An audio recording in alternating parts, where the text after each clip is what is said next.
cover some basic steering wheel controls first. On the left-hand side are mostly radio controls and the ability to utilize your Bluetooth connected device. These arrows in the upper left can switch between different audio tracks or radio presets. It will not go between different radio stations in order. The source button will toggle between AM, FM, satellite, Bluetooth, and any other connected audio sources. The I button here can be pressed when a yellow or red eye shows up in the middle screen. Press this and it will tell you what the light is on for.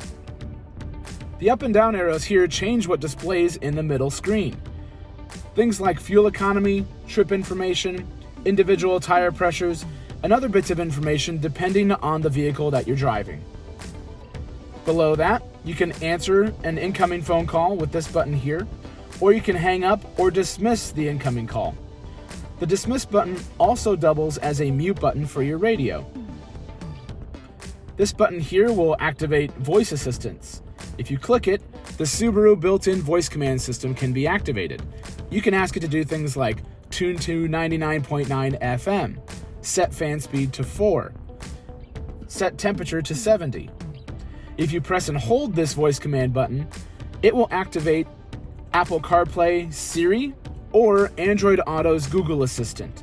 So depending on what you want it to do, depends on how quickly or how long you press and hold this button for.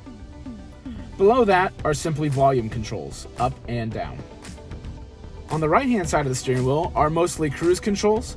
Depending on your model, there may be different buttons here. The upper right can be used to activate cruise. You'll know cruise is active when the middle screen changes and the white icon with the picture of a car with a speedometer shows up. It's also the same icon that's shown on the steering wheel. When cruise is on, you accelerate to the speed that you want to and click down on set here in the middle toggle. You can then increase and decrease that speed by clicking up and down on the plus and minus portion of this toggle. If your car has adaptive cruise control, you can use these arrows to increase and decrease the following distance between you and any slower moving traffic. For instance, let's say we have the cruise set at 65 miles per hour. If the car ahead is doing 62 miles an hour, instead of having to slow down, this car will automatically detect the slower moving car and hold a 1, 2, 3, or 4 second gap between you and the vehicle ahead. And again, you can adjust that distance by pressing up and down on these arrows here, which will show in the middle display by how many white bars are in front of the vehicle. In the lower right, you can activate steering assistance. Turning this on with cruise control will activate lane keep assist. Turning this on with cruise control will activate lane centering. White lines will show up on either side of the car in the middle display, and it will move the steering wheel left and right to keep you between those lines when it can identify them. If it simply says ready and there are no lines marked there, then it can't identify the lane markings. This is a 100% visually based system, so if it can't see the lane markings due to poor weather or just poor markings or different lighting conditions, this system may not work. It's not recommended to use this system around town. If equipped, below you'll have an SI drive. The S button will activate Sport mode. The yellow line there signifies a more aggressive throttle application. It'll help the car accelerate more quickly. The I button here will activate Intelligent mode, which will allow the car to accelerate more gradually, which is more fuel efficient. When the car is started, it is always in Intelligent mode. And to tell which mode you're in, next to the gear indicator where it says park or drive or reverse, there will be a small icon that'll either be an I to show that it's in Intelligent mode or Sport mode.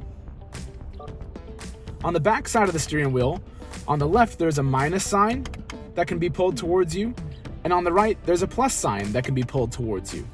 These can shift up or shift down gears. The plus sign will go up through the gears, and the minus sign will go down. These can be used in the manual mode that the shifter can be selected to, or these can be used on the fly while you're just in drive, and then after several seconds of inactivity, it will switch back to drive on its own. Headlight controls are very straightforward. There's a small dash here, that shows which selection you're on. Off, obviously your headlights are off. You will still have daytime running lights. One click up is what I recommend most. This is auto, where the light sensor will determine whether the lights need to be on or not. One more click up from there will be parking lights, which is essentially all of your interior and exterior lights with the exception of your headlights. And then just headlights on. If equipped, this ring switch can activate fog lights.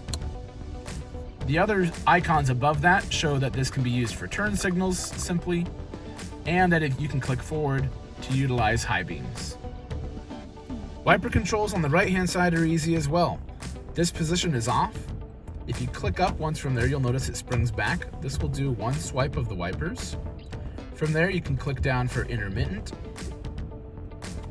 on full, or on full high. If you're on intermittent, this ring switch can be used to increase and decrease the frequency of the wipers. On the end, you have your rear wiper. It's in the off position.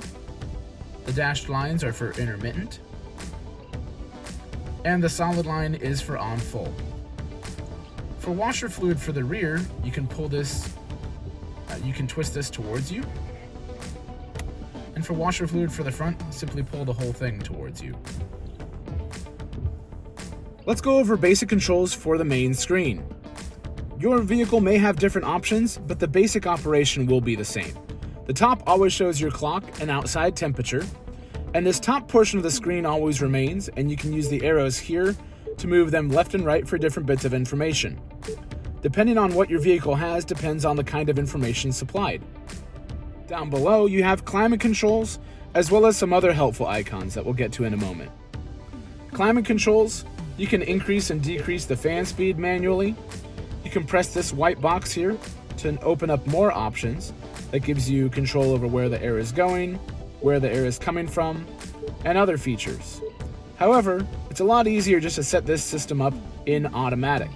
If you press auto in the upper left, whatever target temperature you give it, the system will change where the air is going, where the air is coming from, and your fan speed to get your cabin to that temperature. In this case, it's cool outside today, so it's giving me warm air to get me to 68. If I need it to be warmer, you can either increase and decrease the temperature from this slider here, or I prefer to use the physical buttons on either side of the screen. Now that I've moved it warmer, it's increased the fan speed to increase the temperature in here. If that's too warm, I can decrease the temperature, and it will now change where the air is going and the fan speed to accommodate that new temperature that it has to work for. Above your climate controls are these handy icons. These are essentially shortcuts to get you to places a lot faster, and these, like the top portion of the screen, always remain. The home button gets you to this main screen where you can select from different icons. To the left, you can turn on and off the automatic start-stop system. This system will always come on when the vehicle is started, but you have the option to turn it off at any time. This icon over here is essentially shortcuts for vehicle settings that are more commonly used. Vehicle controls, driving assistance covers all of our safety systems, and more settings. To get back out of this screen, simply go back to the home button. You can access more settings from the main icon here in the middle section, but we won't be covering that today as there's just too much to go over. The devices icon over here can help you select between different iPhones or Android devices or other Bluetooth devices that are connected. You can add and delete devices from here. To add a Bluetooth device, it will walk you through the different steps needed in order to perform that. Simply follow the instructions as you go, and you'll get paired up. It's important to note if you're connecting an iPhone with Apple CarPlay or an Android device with Android Auto, you'll also need to approve things on your phone in order for those systems to pair up. Sometimes it can take upwards of 10 to 15 seconds for the device to be able to connect Apple CarPlay or Android Auto from the initial pairing, so be patient with that. The far right can set up driver profiles. The default is how the radio works on a normal basis. But if you have your own specific settings that you'd like it to save, you can create a driver profile and have it tied to a certain Bluetooth device.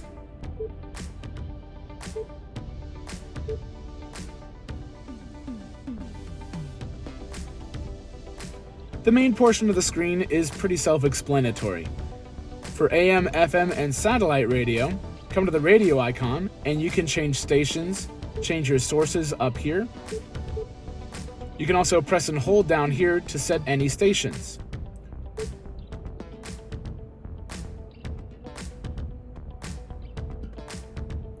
You can use the tune dial over here to tune in stations, and then press and hold when you'd like to save one.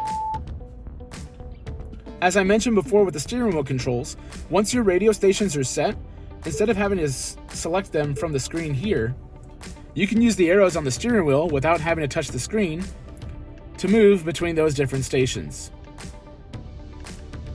Media covers everything that's not a radio device. Media covers everything that's not a radio source. Any Bluetooth audio, a USB drive full of music, plugged-in iPods and iPhones, auxiliary ports, anything that's not AM, FM, or satellite can be found through here. Or more commonly, if you have an Android or Apple device that's connected with CarPlay, in the middle section down here, you'll see an Android Auto logo or an Apple CarPlay logo lit up that will allow you to access your music directly through your phone. This is the preferred way to listen to music through your phone, although you still can use Bluetooth audio to just stream that music through. It's important to note that you'll have more control over what the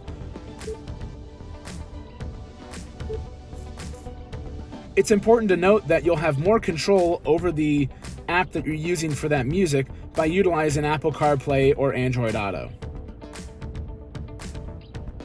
The phone icon on the upper right will bring up a connected device. It will show recent calls, favorites that you've saved within the radio, not favorites that are saved to your phone, and all of your contacts in your phone book. When you connect a device, it will ask you to download the phone book to the radio. This system will automatically update itself as you make changes on the phone. You can't delete or add phone book contacts from the screen. It must be done from the device. The next time the vehicle is started, it will automatically check for any changes and make those changes accordingly to your stored phone book. The apps icon will bring up Apple CarPlay, Android Auto, My Subaru, which will allow you to set service appointments or contact roadside assistance, and Travel Link if you have an active Sirius XM subscription. Things like weather, parking, you can follow different sports teams or leagues, things like that. The other icon on here that says Subaru Starlink that's grayed out, as well as the Subaru Starlink that may be on your main screen, represents a system that isn't connected. It doesn't represent your Starlink safety and security, which is commonly confused. Check the link above to see a handy video explaining Subaru Starlink. If you don't want a grayed out icon on your screen, you can press and hold any of the active icons to move things to different screens. In this case, I can move this Starlink app to the other screen. Press the home button to exit the edit mode. Car info will show you different information about what the vehicle is doing, and you can set yourself maintenance reminders. Other icons are getting more in-depth than we need to go on this basic overview, so for additional information, consult your owner's manual or schedule an appointment with your Love Encore delivery specialist at Baxter Subaru.